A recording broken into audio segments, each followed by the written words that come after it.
प्रभु यीशु मसीह के मधुर नाम में, मीठे नाम में आप सभी को जय मसीह की। फिर से एक वीडियो के माध्यम से आप एक जन के साथ परमेश्वर के वचन को शेयर करने के लिए, प्रभु के वचन को बांटने के लिए परमेश्वर ने मुझे मौका दिया, इसलिए मैं प्रभु को बहुत बहुत धन्यवाद देता हूँ।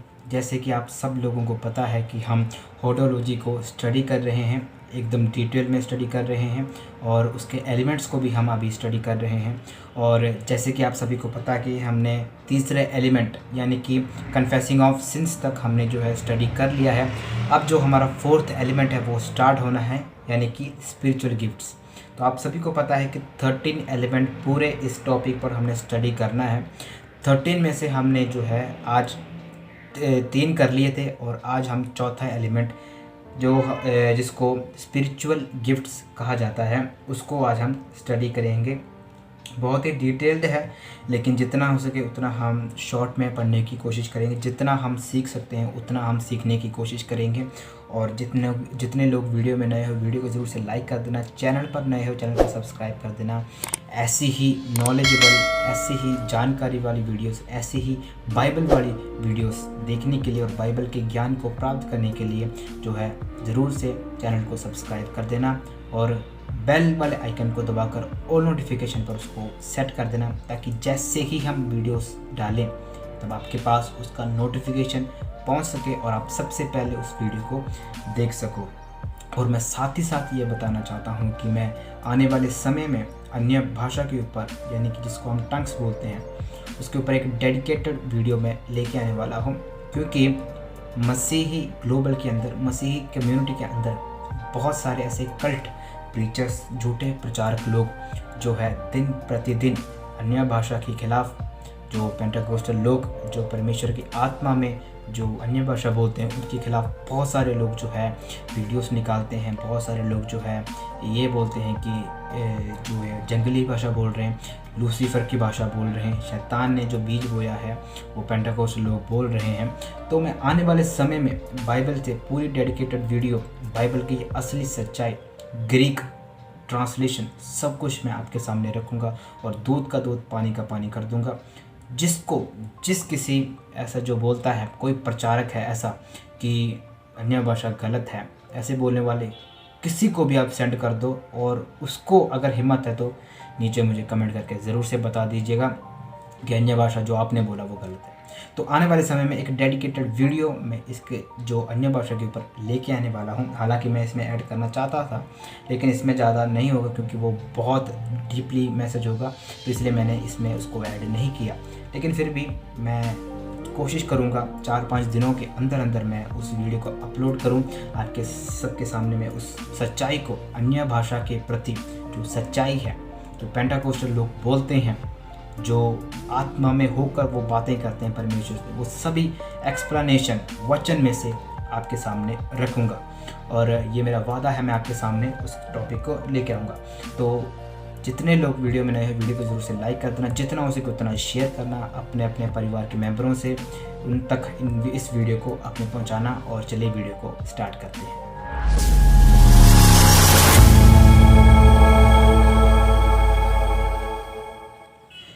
प्रभु के वचन में से पढ़ने से पहले मैं ये बात आपको बताना चाहता हूँ, आत्मिक गिफ्ट्स या फिर स्पिरिचुअल गिफ्ट, जिसको आत्मिक तोहफे या आत्मिक वरदान जो हम बोलते हैं, वो परमेश्वर ने कलीसिया में इसलिए दिया कि कलीसिया की उन्नति हो, कलीसिया में बढ़ोतरी हो, कलीसिया में नए नए इंक्रीजमेंट हो आत्मिक तौर पर, क्योंकि ये आत्मिक गिफ्ट्स हैं। तो उसके बारे में आज हम स्टडी करेंगे। पहले हमने फेथ के बारे में स्टडी किया, फेथ के बाद हमने स्पिरिचुअलिटी के बारे में स्टडी किया, स्पिरिचुअलिटी के बाद हमने कन्फेसिंग ऑफ सिंस के बारे में स्टडी किया, और आज जो हम हैं fourth element that is spiritual gifts के बारे में हम बात करेंगे। तो बढ़ते हैं। आपकी स्क्रीन पर एक स्लाइड नज़र आ रहा होगा, आप उसको पढ़िए। Fourth element spiritual gifts, that is talents given by God. Second one is ability given by God. Talents given by God और ability given by God, यानी कि ह्यूमन नेचर में या फिर मनुष्य के अंदर टैलेंट्स बहुत होते हैं। एक टैलेंट होता ही होता है, या 2 टैलेंट होते होते हैं, किसी ना किसी में होता ही है। और बहुत सारे ऐसे नौजवान हैं जो अपने टैलेंट को देखते नहीं हैं, ये नहीं देखते कि मेरे अंदर कौन सा टैलेंट है। लेकिन बहुत सारे ऐसे लोग भी हैं जो अपने आप को देखते हैं कि मेरे अंदर ये सिंगिंग का टैलेंट है, मेरे अंदर कुछ ना कुछ इन्वेंट करने का टैलेंट है, मेरे अंदर कुछ ना कुछ बना डालने का, यानी कि मशीनरी से, साइंस से जो ज़्यादा रिलेटेड होते हैं उनको कुछ ना कुछ बनाने की जो है वो अंदर से जिज्ञासा आ जाती है, उनके अंदर एक टैलेंट होता है। कईयों को प्रचार करने का टैलेंट होता है। ये सब जो है ह्यूमन टैलेंट्स में आ जाता है। आपका आर्ट वर्क, क्राफ्टिंग, ये सब कुछ जो है ह्यूमन टैलेंट में आता है। सिंगिंग, ये सब कुछ, भाषण देना, स्पीच देना, ये सभी ह्यूमन टैलेंट में आ जाता है। लेकिन स्पिरिचुअल गिफ्ट्स को हम स्टडी करेंगे तो हमें ये पता लगता है कि ये जो स्पिरिचुअल गिफ्ट होते हैं, ये आत्मिक वरदान जो होते हैं, ये परमेश्वर की तरफ से दिए हुए टैलेंट्स होते हैं। इनको कलीसिया के लोगों को, कलीसिया के मेंबरों को, एक एक जन को दिया हुआ टैलेंट होता है। किसकी तरफ से? परमेश्वर की तरफ से। तो ये ह्यूमन टैलेंट नहीं है, ये मनुष्य की टैलेंट नहीं है, या मनुष्य के अंदर से निकलने वाले उसकी जो टैलेंट्स नहीं है, उसका जो एबिलिटी नहीं है। ये एबिलिटी भी परमेश्वर की तरफ से मिलता है। सेकंड वन, टैलेंट भी परमेश्वर की तरफ से मिलता है। कौन सा? स्पिरिचुअल गिफ्ट्स का टैलेंट। ह्यूमन टैलेंट वो अलग चीज़ है, लेकिन आत्मिक रूप में, आत्मिक रीति से अगर परमेश्वर में बढ़ना है तो वो आत्मिक वरदान से ही संभव हो सकता है। आत्मिक वरदानों से ही आत्मा की उन्नति हो सकती है, आत्मा में बढ़ोतरी हो सकती है, और आत्मिक रीति में जो है एक विश्वासी आगे बढ़ सकता है। आगे लिखा है गॉड गिवन टर्म, यानी कि परमेश्वर ने दिया, गॉड गिवन, परमेश्वर ने ये वरदान दिया। God given term is derived from Greek word which means given as a result of grace, यानी कि कृपा को आगे रखकर परमेश्वर ने एक तोहफा हमें दिया है। गॉड गिवन का मतलब यही है, गॉड गिवन का मतलब यही है कि given as a result of grace, कृपा के युग के समय में, यानी कि द डिस्पेंसेशन ऑफ ग्रेस, इसको आगे रखकर इसके रिजल्ट से परमेश्वर ने दिया है, परमेश्वर ने ये कलीसिया को दिया है, मुझे और आपको ये वरदान दिया है। कौन से वरदान? आत्मिक वरदान। उसको हम बाद में स्टडी करेंगे।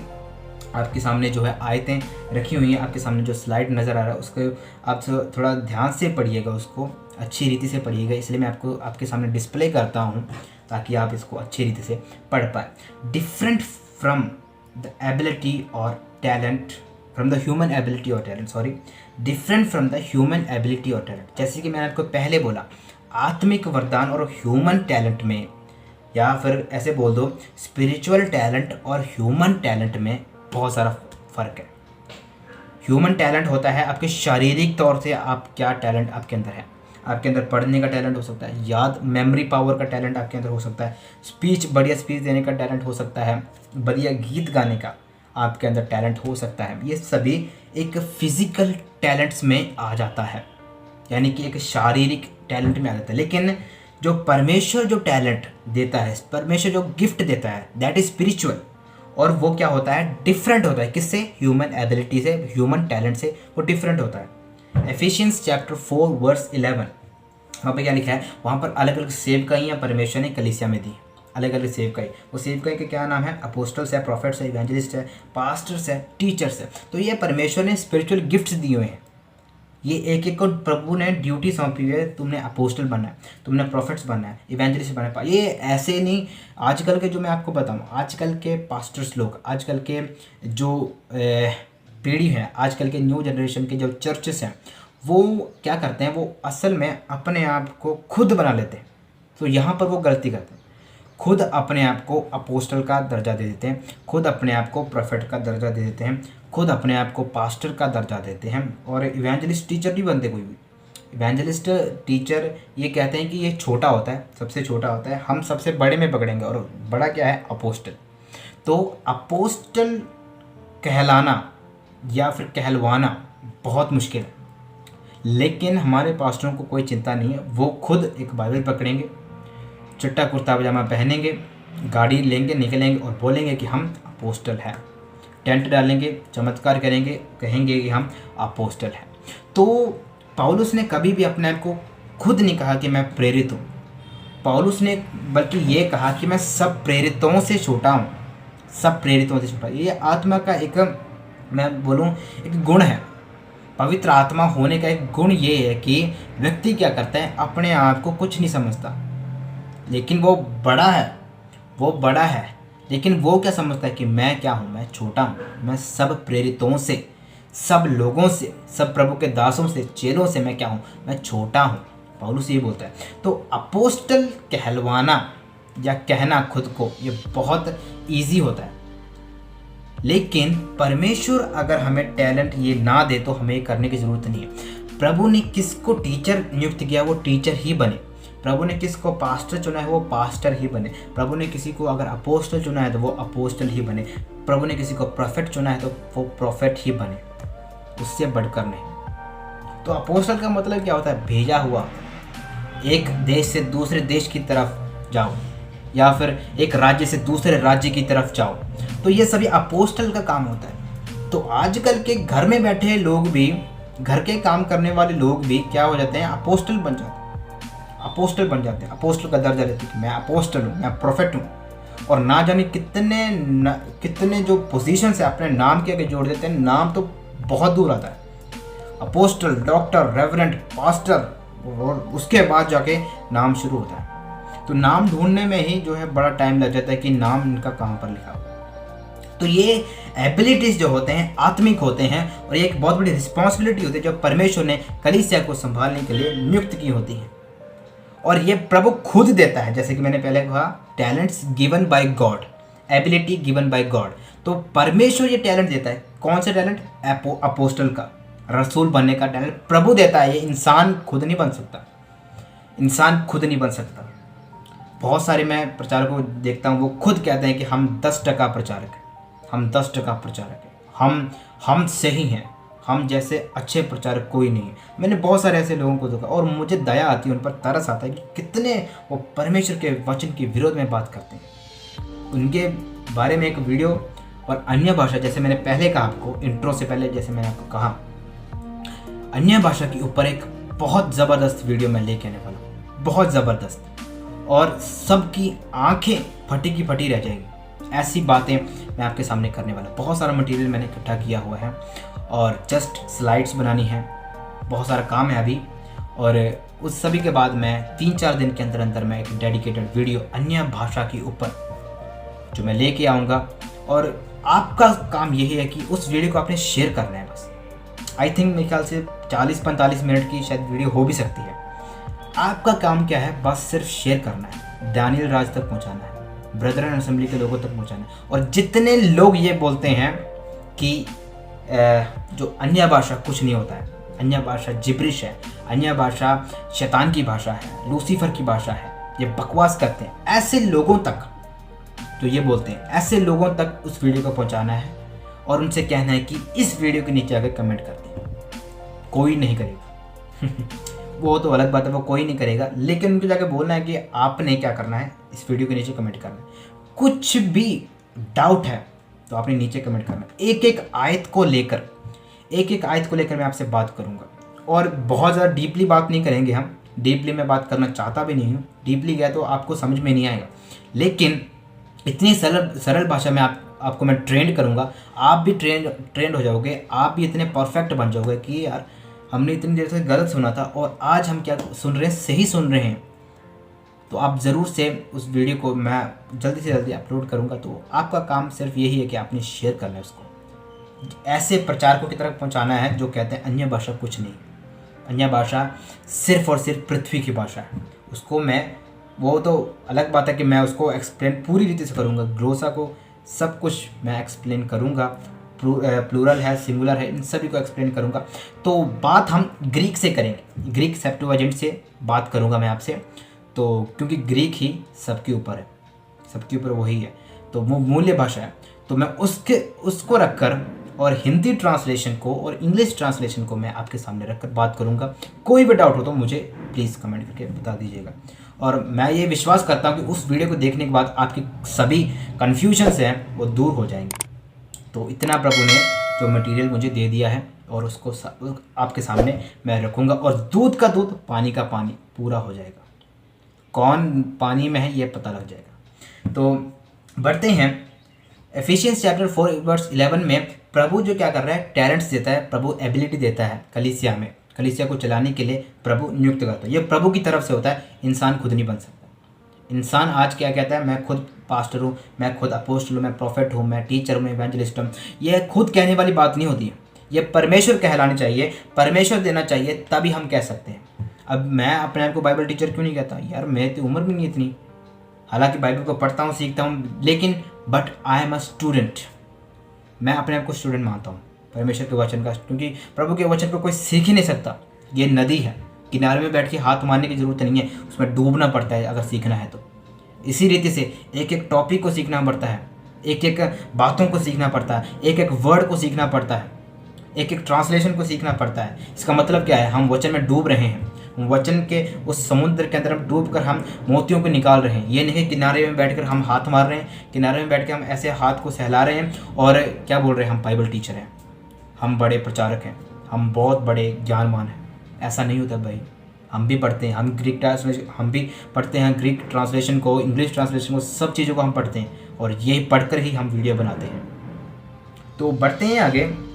Holi spirit distributes them at the moment of solvation, यानी कि उद्धार के समय में परमेश्वर का आत्मा क्या करता है, इन सभी जो गिफ्ट्स को, स्पिरिचुअल गिफ्ट्स को, आत्मिक वरदानों को पवित्र आत्मा क्या कर देता है, बांट देता है। पहला कुरिन्थियों 12 अध्याय उसकी 11 आयत में लिखा है, परंतु ये सब प्रभावशाली कार्य वही एक आत्मा कराता है और जिसे जो चाहता है वो बांट देता है। यानी कि मैं अगर चाहता हूँ, मुझे पास्टर बनना है, मुझे कॉलिंग चाहिए, प्रभु क्या करता है, कॉलिंग देता है, कॉलिंग देता है। मतलब वही वचन में लिखा है, जिसे जो चाहता है वो दे, वो जो चाहता है, पवित्र आत्मा जो चाहता है वो उनको दे देता है। पवित्र आत्मा चाहता है कि मैं इवेंजलिस्ट बनूं, तो मैं प्रार्थना कर रहा हूँ यहाँ पर मैं अपोस्टल बनूं, मैं अपनी इच्छा प्रभु के सामने रख रहा हूँ और परमेश्वर की इच्छा मेरे पर क्या है कि मैं इवेंजलिस्ट बनूं। तो परमेश्वर की जो इच्छा है वो ही मेरी ज़िंदगी में होगी, अपोस्टल की ज़िंदगी नहीं होगी। वो प्रभु ने किसी और को नियुक्त किया है। तो यहाँ पर वही बात लिखी हुई है, जिसे जो वो चाहता है वो बांट देता है, तो पवित्र आत्मा चाहता है कि मैं इवेंजलिस्ट बनूं, तो पवित्र आत्मा मुझे इवेंजलिस्ट का वो गिफ्ट मेरी तरफ कर देता है। अगर आपको, मुझे सुनने वाले किसी भी लोग को, अगर आपको प्रभु कहता है कि आप प्रॉफिट बनो, तो आप प्रार्थना करो मैं पास्टर बनना है, तो प्रभु आपको पास्टर नहीं बल्कि आपको प्रॉफिट ही बनाएगा। तो परमेश्वर की मर्जी, जो परमेश्वर की आत्मा की जो मर्जी है वो ही होगा, हमारी इच्छा नहीं होगी। वहाँ पर प्रभु कहते हैं ना कि प्रभु जो चाहता है वो सही के लिए होता है, वो हमारे सही के लिए होता है।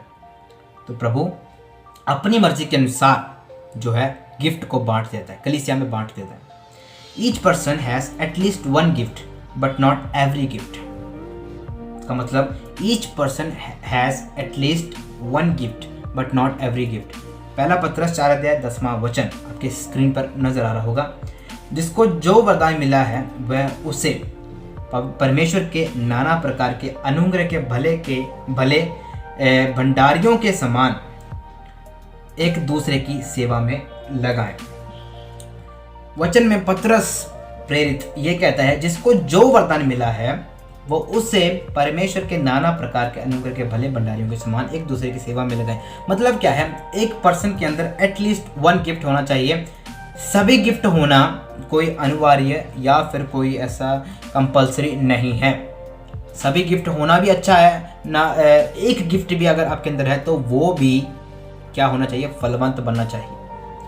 मान लीजिए मेरे अंदर एक भविष्यवाणी की आत्मा परमेश्वर ने डाली है और वो एक ही गिफ्ट से मैं क्या कर सकता हूँ, अपनी आत्मा को और अपने जो मेरा जो परमेश्वर के साथ जो कनेक्शन है वो मैं बढ़ा सकता हूँ, आत्मिक उन्नति में कर सकता हूँ, कलीसिया में बेदारी कर सकता हूँ, कलीसिया की आत्मिक उन्नति में कर सकता हूँ। तो एटलीस्ट वन गिफ्ट आपके अंदर हो तो वो क्या करना है, अनुग्रह के भले भंडारियों के समान एक दूसरे की सेवा में लगाना है। तो ये गिफ्ट आपको क्यों मिले हैं, ये वरदान आपको क्यों मिले हैं, क्योंकि आप उस वरदान को इस्तेमाल कर दूसरों की सेवा कीजिए, कलीसिया के लोगों की, भाई बहनों की, बंधुओं की सेवा में लगाएं। तो ये जो हीलिंग का वरदान होता है, चमत्कार करने का वरदान होता है, ये अपने पास रखने के लिए प्रभु ने नहीं दिया है। ये लोगों की, उनकी चंगाई के लिए, उनकी सेवा में पतरस कहता है कि लगा दो इसको लगा दो। तो अगर चंगाई का वरदान आपको मिला है तो चंगाई दो, फ्री में मिला है फ्री में दो। ये नहीं कि 25,000 लो, 25,000 लेकर जो है लोगों को चंगाई दो, ऐसा प्रभु नहीं कहता है। फ्री में मिला है अभिषेक और फ्री में ही बांटो। मुझे पता है कि ये जो लोग होते हैं, प्रचारक लोग होते हैं, जो अपोस्टल्स, जो आजकल के अपोस्टल्स होते हैं, आजकल के अपोस्टल 25,000 क्यों लेते हैं।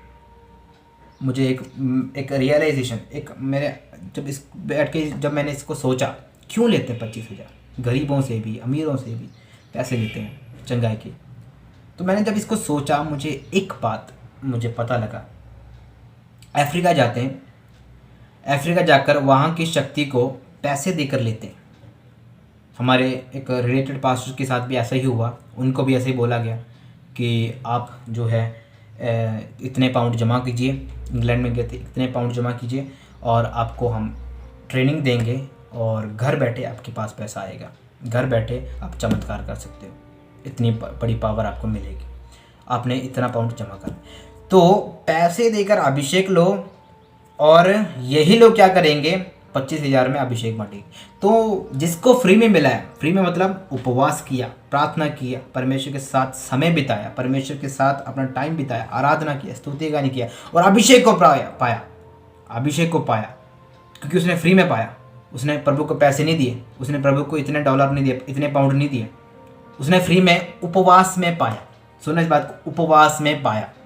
और वो क्या कर रहा है, फ्री में बांट रहा है, वो पैसे नहीं ले रहे। लेकिन जो आजकल के अपोस्टल प्रॉफिट, जो आजकल की मिनिस्ट्री करते हैं, 25,000 क्यों लेते हैं, क्योंकि ये भी जाकर अफ्रीका में जाकर 25,000 उन्होंने पहले जमा किया होगा, या फिर कितने पाउंड उन्होंने जमा किया होगा, जमा करके उनको ट्रेनिंग मिली, उनको स्पेशल कोई ना कोई चीज़ें मिली जिससे वो चमत्कार करें, और वही पैसे देकर लेके आए। और आज भी वो क्या कर रहे हैं, 25,000 ले रहे हैं, पैसे लेकर चमत्कार करें, पैसे लेकर अभिषेक दें, पैसे लेकर वो क्या कर रहे हैं, सब काम कर रहे हैं, पैसे के बदले पैसा है। लेकिन परमेश्वर ने क्या कहा है, वो एक दूसरे की सेवा में लगा दो। सेवा में मतलब सेवा में कोई पैसा नहीं होता, सेवा ही होती है, सेवा में लगाना है। आत्मिक अभिषेक अगर आपको मिला है, उसको दूसरों की सेवा में लगाना चाहिए, दूसरों के भले कामों के लिए लगाना चाहिए, दूसरों की अच्छाई के लिए, भलाई के लिए उन अभिषेकों को, उन गिफ्ट्स को जो प्रभु ने आपको दिए हैं, उसको इस्तेमाल में लाना चाहिए। It is important to realize that all gifts are to function in love. अब ये जो बात है मैं आज आपके सामने रखने वाला हूँ, बहुत बड़ा है, लेकिन मैं बहुत शॉर्ट में आपको बताऊँगा। तो अगर इसको हम छेड़ेंगे तो आई थिंक 1 घंटे के ऊपर वीडियो बन जाएगी। तो पहला कोरिन्थियों 13 अध्याय उसके पहले वचन में पौलुस रसूल बहुत सारी बातें करता है कि अगर तुम्हारे अंदर प्रेम नहीं है, तुम्हारे अंदर लव नहीं है, तुम्हारे अंदर किसी एक दूसरे के प्रति कोई प्यार नहीं, कोई प्रेम नहीं, कोई सहानुभूति नहीं है, तो ये जो गिफ्ट्स जो तुम्हें मिले हैं ये व्यर्थ है। पौलुस क्या बोलता है, यदि मैं मनुष्य और स्वर्गदूतों की बोलियां बोलूं और प्रेम न रखूं तो मैं ठंठनाता हुआ पीतल और झंझनाती हुई झांझ हूं। तो इतने वरदान होने के बावजूद भी मेरे अंदर अगर प्रेम नाम की कोई चीज़ नहीं है, प्रेम नाम का कोई चीज़ मेरे अंदर नहीं है, तो मैं क्या हूँ, एक ठंठनाता हुआ पीतल और झंझनाती हुई झांझ। देखिए, तो इन गिफ्ट से बढ़कर क्या होना चाहिए, हमारे अंदर प्रेम होना चाहिए। It is important to realize that all gifts are to function in love। यानी कि आप अन्य भाषा बोल रहे हो, भविष्यवाणियाँ कर रहे हो, इंटरप्रिटेशन कर रहे हो, और जो क्या बोल रहे हैं, अलग अलग रीति के जो वरदान आपको मिले हैं, आप उनको इस्तेमाल कर रहे हो। तो ये सब कुछ इस्तेमाल किस में होना चाहिए, प्यार में होना चाहिए, लव में होना चाहिए। तो लिखा है ना, it is important to realise that all gifts are to function in love. तो ये सब काम किस चीज़ में करना चाहिए, प्यार में करना चाहिए। तो आजकल के मैं देखता हूँ बड़े बड़े मिनिस्ट्री को, क्योंकि यही जो होते हैं बड़े काम खराब करते हैं, क्रिश्चियन कम्युनिटी को जो डुबोने की कोशिश में लगे होते हैं। मैंने बहुत सारे लोगों को देखा, चंगाइयाँ देते हैं, अब प्रॉफिट्स जो होते हैं खड़े होते स्टेज में, और अचानक कुछ गड़बड़ी हो जाए तो वो तो खींच के एक चांटा लगा देते हैं अपने अपने लोगों के, जितने उनके वॉलंटियर्स होते हैं, जितने उनके पास में खड़े माइक लेकर खड़े होते हैं, उन सभी के खींच के लगा देते चांटा है। और कान से धुआं जब तक नहीं निकलता तब तक लेके जाते हैं, और ना जाने पता नहीं कितने डिसरिस्पेक्ट जो लाइव में ही, क्योंकि उनका जो प्रोग्राम होता है वो लाइव में चलता है और लाइव में जो है ऐसा काम को वो करते हैं, जो कि बहुत शर्म की बात है, बहुत ही निंदा की बात है। तो इससे पता लगता है कि कौन सी आत्मा उनके अंदर काम करती है। हमारी कलीसिया में अगर देखें, आपकी कलीसिया में आप देखो, आपका पास्टर कभी भी आपको आकर ऐसे नहीं मारेगा, जितनी मर्जी बड़ी आपने गलती की होगी, आपका पास्टर आपका सामने ऐसे नहीं, क्योंकि वो जो है परमेश्वर से अभिषिक्त हैं। दाऊद के सामने शाऊल आकर लेटा हुआ था, उसको मौका था। देखिए परमेश्वर का आत्मा कहाँ पर ले गया। दाऊद के सामने शाऊल लेटा हुआ था और दाऊद को ये मौका था कि उसकी तलवार लेकर या अपनी तलवार लेकर शाऊल को मार सकता था, वो कहानी ख़त्म कर सकता था, क्योंकि शाऊल जो है दाऊद का पीछा करता था, दाऊद का पीछा करके उसको मारने की कोशिश में लगा हुआ था। तो अब जो है दाऊद के सामने शाऊल पड़ा हुआ है, लेटा हुआ है और दाऊद के पास मौका है। और दाऊद को उसके साथ वाले साथी ने कहा कि तेरे पास अभी मौका है, जाकर लगा दे, तलवार से एक मार, ख़त्म, शाऊल का दी एंड, और तुम्हारे पीछे करने वाले दुश्मन भी खत्म। लेकिन दाऊद ने क्या कहा, यह परमेश्वर का अभिषिक्त है, इसको मैं हाथ लगाने के लिए मैं अपने आप को योग्य नहीं समझता। वहां पर अभिषेकित व्यक्ति का क्वालिफिकेशन हमें नजर आती है। अभिषेक जो परमेश्वर से अभिषेकित है, उसकी क्वालिटी, उसके अंदर की खूबियत, उसके गुण हमें वहां पर नजर आ रहे हैं। दाऊद ने उसको हाथ नहीं लगाया, लेकिन उसी समय शाऊल क्या कर रहा था, दाऊद का पीछा कर रहा था। तो शाऊल के अंदर क्या है, दुष्ट आत्मा है, दाऊद के ऊपर क्या है, परमेश्वर का आत्मा है, अभिषेक है। तो अभिषेक वाला कभी भी किसी की डिसरिस्पेक्ट, किसी को ऐसा, किसी की बेइज्जती करके कोई बात नहीं करेगा। तो बहुत सारी बातें इसमें करने के लिए वचन में से ही, तो मैं उस सभी को हटा देता हूँ, अभी के लिए रिमूव कर देता हूँ, लेकिन इसके ऊपर बहुत सारी बातें हम फिर कभी करेंगे। Apostle Paul made it clear in 1 Corinthians that even though they are spiritual gifts given by the Holy Spirit, यानी कि पहली कुरिन्थियों 14 अध्याय में, 12 अध्याय में हमें इन सभी चीज़ों के बारे में पता लगता है। किस चीज़ों के बारे में, आत्मिक वरदानों के बारे में, स्पिरिचुअल गिफ्ट्स के बारे में, कौन कौन सी गिफ्ट, कौन कौन सी वरदाने परमेश्वर ने कलीसिया में दिए हुए हैं, उन सभी को जो है पहले कुरिन्थियों 12 अध्याय में और पहले कुरिन्थियों 14 अध्याय में दिया हुआ है। They can be used in a fleshly way to draw attention to oneself or to become arrogant। पहला कुरिन्थियों 12 अध्याय में, जैसे मैंने आपको पहले बोला, ये जो है इंसानी रूप में इस्तेमाल किया जाता है, लेकिन ये आत्मिक चीज़ें हैं। हम इंसानी रूप में इसको इस्तेमाल करते हैं, यानी कि अब मैं आपको टीचिंग देता हूँ, तो एक टीचिंग का एक परमेश्वर का आत्मा जो है वो मेरे अंदर काम कर रहा है। तो मैं ये फ्लैशली वे में, यानी कि शारीरिक तौर पर आपको बोल रहा हूँ, लेकिन ये चीज़ें आत्मा में मेरे अंदर मिली हुई हैं कि लोगों को सिखाना है, लोगों को टीच करना है। तो इसी रीति से परमेश्वर कार्य करता है, प्रभु का आत्मा कार्य करता है। लेकिन ये ह्यूमन टैलेंट नहीं है, ये ह्यूमन एबिलिटी नहीं है, ये जो इंसान की क्षमता नहीं है या इंसान की कोई एबिलिटी नहीं है, कोई टैलेंट नहीं है। ये परमेश्वर की तरफ से दिया हुआ टैलेंट है। जिस आत्मा में वचन लिखा है, उस आत्मा में क्या कर रहा हूँ, मैं आपके सामने वचन को रख रहा हूँ। Spiritual gifts are to be used to build up the church, not to cause division and confusions. पहला कुरिन्थियों 14 अध्याय 12वां वचन 33वां वचन। 12वें वचन में क्या लिखा है, इसलिए तुम भी जब आत्मिक वरदानों की धुनी में हो तो ऐसा प्रयत्न करो कि तुम्हारे वरदानों की उन्नति से कलीसिया की उन्नति हो। तो पहले मैंने जो पढ़ा आपके सामने, spiritual gifts are to be used to build up the church, not to cause divisions. आज यही चीज जो है कलीसिया में बनती जा रही है, डिविजन्स बन रहे हैं, कंफ्यूजन्स पैदा हो रहे हैं, यानी कि कलीसिया जो टुकड़े टुकड़े में हो रही है।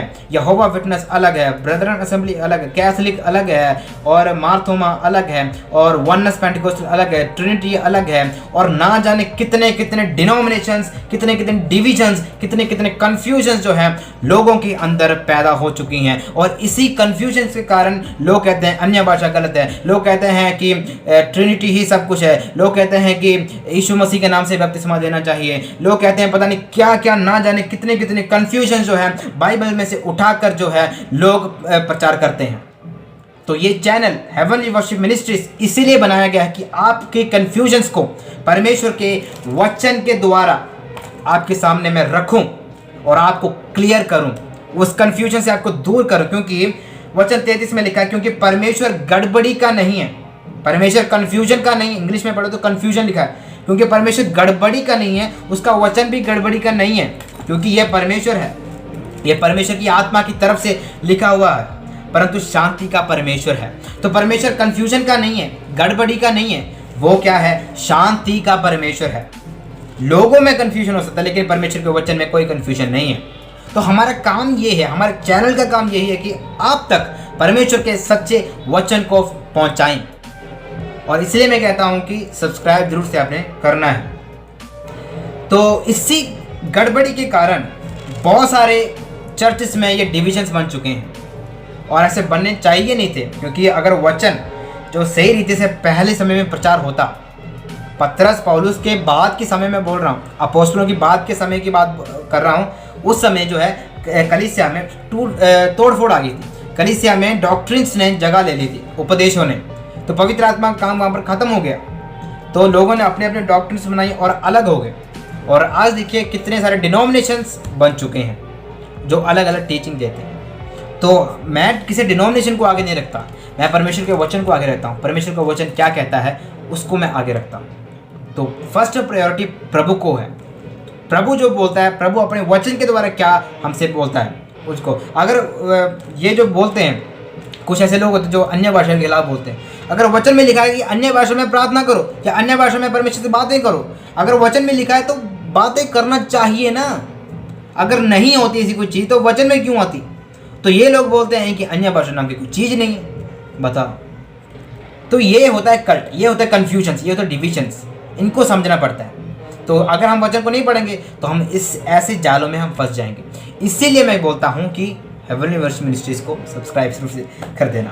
तो आगे बढ़ते हैं। देयर आर 5 प्लेसेस, आपके स्क्रीन पर नजर आ रहा होगा, in the New Testament where spiritual gifts are mentioned, यानी कि ऐसी बाइबल में 5 जगह है जहाँ पर स्पिरिचुअल गिफ्ट्स को मेंशन किया गया है। पहले कुरिन्थियों 12 अध्याय के 8 से 10 लेकर यहाँ पर लिखा है word of wisdom, word of knowledge, faith, healing, miracles, prophecy, distinguishing of spirits, languages and the interpretation of languages.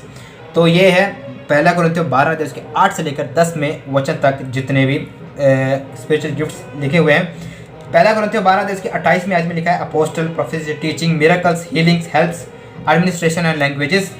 उसके बाद एफिसियों की पत्री 4 के 11, पहला पत्रस 4 की 11, रोमियों की पत्री 12 अध्याय की 6 से लेकर 8 आज तक जो है हम पढ़ सकते हैं। ऐसे 5 जगहों पर जो है स्पिरिचुअल गिफ्ट्स के बारे में पूरी रीति से लिखा हुआ है। आप पढ़ सकते हो एफिसियों की पत्री 4 के 11, पहला पत्र 4 की 11 और रोमियो की पत्री 12 अध्याय 6 से 8 तक। Realise that spiritual gifts were given to the church which began on the day of Pentecost. ये बात को हमें जान लेना है, रियलाइज करना है, ये बात को जान लेना है कि स्पिरिचुअल गिफ्ट्स पेंटिकोस्ट के दिन से शुरुआत हुई हैं। पेंटिकोस्ट के दिन से, यानी कि प्रेरितों का काम acts of the apostles chapter 2 से शुरू हुई है। ये सभी आत्मिक वरदान है, क्योंकि उसी समय भाषा बोली गई थी, अन्य भाषा बोली गई थी। वो उसको मैं एक्सप्लेन करूंगा, उस आयतों को पूरी रीति से एक्सप्लेन करूंगा जब हम अन्य भाषा के टॉपिक के ऊपर हम बात करेंगे, तो उस समय हम इसको सीखेंगे, समझेंगे। तो प्रेरितों का काम दूसरे अध्याय में जब पेंटेकोस्ट का दिन शुरू हुआ, यानी कि प्रभु यीशु मसीह ने प्रेरितों का काम 1 अध्याय की 8वें वचन में ये बोला, जब तक तुम पर पवित्र आत्मा ना उतरे तब तक इस नगर को नहीं छोड़ना, और जब शक्ति आएगी तब तुम क्या करना है, यरूशलेम, यहूदिया, सामरिया और दुनिया के कोने कोने तक मेरे गवाह बनना है। तो ये शक्ति आना है, और वो शक्ति कब आया, पेंटेकोस्ट के दिन 120 लोगों के ऊपर पवित्र आत्मा उतरा। उस समय क्या हुआ, स्पिरिचुअल गिफ्ट से वो भर गए। उसी समय उनको चंगाई का वरदान मिला, जो है भविष्यवाणी करने का वरदान उनको मिला, और ऐसे ही अपोस्टलशिप का वरदान उनको मिला। अपोस्टलशिप का याद रखना, पवित्र आत्मा उन पर आया तो वो अपोस्टल थे, प्रेरित बन गए थे, परमेश्वर के द्वारा जो एक नियमित एक प्रेरित वो बन गए थे, प्रेरित बन गए थे, अपोस्टल जिसको बोलते हैं, जिसको मैंने पहले कुछ ही समय पहले मैंने एक्सप्लेन किया था, परमेश्वर की तरफ से ही अपोस्टल बनता है। तो आत्मा जब आया तब अपोस्टल कहलाए। उसके बाद उन्होंने काफ़ी मिरेकल्स किए, अन्य भाषा में बात किया, उसका इंटरप्रिटेशन भी उन्होंने दिया। वचन में ऐसा है, दूसरे अध्याय में ही है, आपको मैं एक्सप्लेन करूंगा वो बाद में जब हम अन्य भाषा के बारे में बात करेंगे। तो ये सब कब शुरू हुआ, जब पेंटिकोस्त का दिन आया, तब स्पिरिचुअल गिफ्ट्स परमेश्वर ने कलीसिया में दिए उन लोगों में, और आज भी ये स्पिरिचुअल गिफ्ट्स मौजूद हैं। आपकी कन्फ्यूजन को भी मैं दूर करूंगा, क्योंकि इसके ऊपर भी कन्फ्यूजन बहुत सारा है। This gifts are the foundation of church, यानी कि ये कलीसिया की एक नींव होती है गिफ्ट। अगर कलीसिया में स्पिरिचुअल गिफ्ट नहीं है, कलीसिया में आत्मिक वरदान नहीं है, तो उस चर्च की फाउंडेशन भी टूटी पड़ी है, कोई फाउंडेशन नहीं है उसकी। तो फाउंडेशन कभी भी गिर सकती, क्योंकि वो उसकी फाउंडेशन कहाँ पर है? रेत पर है, चट्टान पर नहीं है। अगर चट्टान पर है तो आत्मिक वरदान भी है, अगर चट्टान पर नहीं है, रेत पर है, तो कभी भी गिर सकता है, कभी भी गिर सकता है। तो रेत पर होने का मतलब क्या है कि उनके ऊपर या उस कलीसिया के ऊपर कोई भी आत्मिक वरदान नहीं है। अगर चट्टान के ऊपर आपकी कलीसिया है तो ये जान लीजिए कि उसके ऊपर जो स्पिरिचुअल गिफ्ट्स भी काफ़ी हैं, मौजूद हैं। एक अन्य भाषा बोले, एक उसका इंटरप्रिटेशन करे, एक भविष्यवाणी करे, एक आत्मा में प्रचार करे, आत्मा में गीत गाएं, सब काम अगर अभिषेक में होगा तो आप ये जान लीजिए कि आपकी कलीसिया चट्टान के ऊपर यानी कि प्रभु यीशु मसीह के ऊपर बनी पड़ी है। बात करने के लिए बहुत कुछ है, लेकिन समय कम होने के करके मैं अपनी बातों को यहाँ पर ही स्टॉप कर रहा हूँ। आगे देखेंगे, this gifts are were called sign gifts and were design to evangelize and unbeliever and evangelize the unbeliever and stabilize the new believer। तो इस बात को आप थोड़ा ध्यान में रखिए कि ये सारे जो गिफ्ट्स होते हैं एक साइन, एक चिन्ह के रूप में दिए जाते हैं। अगर मैं अन्य भाषा में प्रार्थना करता हूँ तो ये जान लीजिए कि मेरे अंदर पवित्र आत्मा कार्य कर रहा है, क्योंकि ये पवित्र आत्मा की तरफ से दिया गया है। तो this were design to evangelize the unbeliever, यानी कि अनबिलीवर के सामने एक जो उनको दिखाने के लिए या फिर उनका विश्वास को बढ़ाने के लिए, उनका यकीन, उनका विश्वास परमेश्वर की तरफ बढ़ाने के लिए एक इवेंजलाइज के रूप में ये जो गिफ्ट्स होते हैं मिलते हैं। अनबिलीवर जो प्रभु को कभी जानता नहीं, जब उसके काम होने शुरू हो जाएंगे उसका विश्वास धीरे धीरे बढ़ना शुरू हो जाएगा। जब हमारी द्वारा प्रभु उनकी ज़िंदगी में कार्य करेगा तब उनके मन में परमेश्वर के प्रति विश्वास जाग जाएगा। और स्टेबलाइज द न्यू बिलीवर, यानी कि जो न्यू बिलीवर होते हैं, नए विश्वासी होते हैं, उनको स्टेबलाइज, उनको एक रीति से मैं क्या बोलूँ, स्टेबल करने के लिए, स्टेबल का मतलब आप समझते हो, एकदम सही रीति में उनको खड़ा करने के लिए ये काम आते हैं, ये स्पिरिचुअल गिफ्ट्स काम आते हैं।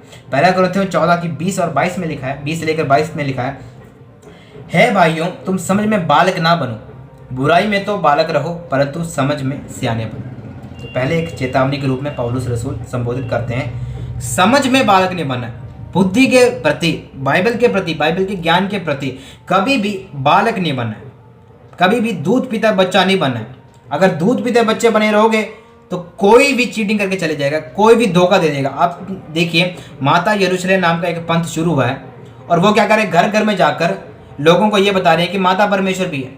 अगर आप समझ में बालक हो, वचन के प्रति अगर आप बालक हो तो आप उसके पीछे चले जाओगे, लेकिन अगर आप समझ में सियाने हो तब आपको मुंह तोड़ आप उसको जवाब दे सकते हो वचन के जरिए, क्योंकि आप सियाने हो, इसमें आप वाइस मैन हो। तो अगर समझ में बालक रहोगे तो क्या होगा, कोई भी चीटिंग करके चले जाएगा, कोई भी चीटिंग करके चले जाएगा। कोई भी बोल देगा अन्य भाषा नहीं है तो हम उस पर विश्वास करेंगे, कोई भी बोल देगा ये नहीं है वो नहीं है, हम उस पर विश्वास करेंगे। तो ऐसा नहीं बनना। पौलुस कहता है कि बुराई में बालक रहो लेकिन समझ में सियाने बनो। आगे लिखा है, व्यवस्था में लिखा है कि प्रभु कहता है मैं अपरिचित भाषा, जिसको अननोन टंग बोलते हैं, और बोलने वालों के द्वारा और पराये मुख के द्वारा इन लोगों से बातें करूंगा तो अभी वो मेरी ना सुनेंगे। ये बाद में मैं आपको एक्सप्लेन करूंगा अन्य भाषा के टॉपिक पर, क्योंकि इसको समझना बहुत ज़रूरी है। हेट्रोग्लोसा इसको बोलते हैं। हेट्रोस के दो मतलब होते हैं, और हेट्रोग्लोसा जो पवित्र आत्मा की तरफ से मिला हुआ भाषा, अननोन टंग यानी कि अपरिचित अनजान भाषा जिसको हम बोलते हैं, उसको मैं अन्य भाषा के टॉपिक पर मैं आपको क्लियर करूंगा। हेट्रोग्लोसा और हेट्रोडायलेक्टोस, सभी चीज़ों को मैं उस समय एक्सप्लेन करूंगा। इसलिए अन्य भाषा विश्वासियों के लिए नहीं परंतु अविश्वासियों के लिए चिन्ह है, और भविष्यवाणी अविश्वासियों के लिए नहीं परंतु विश्वासियों के लिए चिन्ह है। तो आगे देखते हैं, पहला कुरिन्थियों 13 की 8 में लिखा है, प्रेम कभी टलता नहीं, भविष्यवाणी हो तो समाप्त हो जाएंगी, भाषाएं हो तो जाती रहेंगी, ज्ञान हो तो मिट जाएगा। इस आयत को लेकर बहुत सारे ब्रदरन असेंबली के लोग ये कहते हैं कि अन्य भाषा खत्म है, भविष्यवाणियाँ खत्म हो गई हैं, सब कुछ खत्म हो चुका है, अब सिर्फ प्रेम बचा हुआ है। तो मेरे भाई ऐसा बिल्कुल भी नहीं है, जितने भी प्रचारक लोग हैं ऐसा कुछ भी नहीं है। प्रेम अभी भी है, ज्ञान अभी भी है, भविष्यवाणी अभी भी है और भाषाएं अभी भी है। ये तब तक नहीं ख़त्म होगी जब तक प्रभु यीशु मसीह का आगमन नहीं आएगा। इसको भी मैं उस समय में एक्सप्लेन करूंगा, अन्य भाषा के टॉपिक पर एक्सप्लेन करूंगा इसको, क्योंकि ये भी काफ़ी लंबा चौड़ा है। They are still in church, अभी भी कलीसिया में ये ये वरदानें मौजूद हैं। कौन सी? प्रेम तो है ही है, भविष्यवाणियाँ हैं, भाषाएं हैं, अन्य भाषा या दूसरी भाषाएं, और ज्ञान अभी भी है। तो ये मिटने वाली चीज़ नहीं है। ज्ञान हो तो मिट जाएगा, लिखा हुआ है मिट जाएगा, लेकिन ये कब? उसकी नीचे जब आयतों को पढ़ेंगे, जब तक धुंधला दर्पण साफ नहीं दिखाई देता तब तक ये वरदान होंगी हमारे पास। और ये मैं एक आयत आपके सामने रख देता हूँ। रोमियो की पत्री 11 अध्याय उसकी 29 आयत में, आई थिंक शायद 29 आयत में, अगर गलत ना हो तो वहाँ पर एक आयत आपके सामने मैं पढ़ देता हूँ, पढ़कर हम समाप्त करेंगे। या 29, रोमियो 11 की 29, क्योंकि परमेश्वर के वरदान और बुलाहट अटल है। और इस आयत को खंडन कर दीजिए एक बार क्योंकि परमेश्वर के वरदान और बुलाहट अटल है, परमेश्वर के दिए हुए गिफ्ट्स और परमेश्वर की कॉलिंग अटल है। अटल का मतलब अटल हो, टलता नहीं है।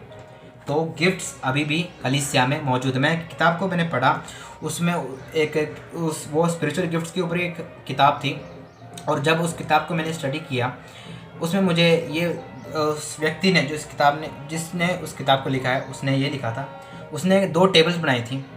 टेबल बनाकर उसने उस टेबल को हेडिंग दिया, पहले टेबल को हेडिंग दिया कि ये जो गिफ्ट्स होते हैं, ये जो परमानेंट गिफ्ट्स होते हैं वो ये है, ये गिफ्ट। और दूसरे टेबल में लिखा ये टेम्परेरी गिफ्ट। और मैंने कहा भाई ऐसा कब होने लगा? वचन में तो ऐसा कोई टेम्परेरी गिफ्ट, कोई परमानेंट गिफ्ट, ऐसा कुछ भी नहीं। तो मैं आपको बताऊं, ऐसे कल्ट से दूर रहिए। गिफ्ट्स जो होते हैं परमेश्वर के, वो दिए होते हैं और वो परमानेंट रहते हैं। परमेश्वर के बुलाहट, परमेश्वर के वरदान अटल है। हमने अभी रोमियो 11 की 29 में हमने पढ़ा, और ये था स्पिरिचुअल गिफ्ट्स के ऊपर गजब का बात। और अन्य भाषा के ऊपर भी हम बहुत बातें करेंगे आने वाले समय में, उसके ऊपर मैं वीडियो बनाऊंगा। और ये सब बातें स्पिरिचुअल गिफ्ट्स के ऊपर था, और उम्मीद करता हूँ, आशा करता हूँ आप सब लोगों को ये अच्छा लगा होगा। आगे हम राइचियसनेस के बारे में, धार्मिकता के बारे में स्टडी करेंगे, उसके बारे में भी जानेंगे। ऐसे करके हम prayer, growth, love, suffering, discipline, Bible study, worship, making disciple, इन सभी टॉपिक्स को हम स्टडी करेंगे, सभी एलिमेंट्स को स्टडी करेंगे। बहुत सारी बातें हमें सीखने को मिल रही है, मुझे भी, आपको भी सीखने के लिए मिलती है। परमेश्वर आप सभी को आशीष करें। जितने लोग वीडियो को जरूर से लाइक कर देना, चैनल पर नए चैनल को सब्सक्राइब जरूर से कर देना, जितना हो सके उतना वीडियो को शेयर करना है। और मिलते हैं एक नए टॉपिक के साथ। परमेश्वर आप सभी को आशीष करे। आमीन।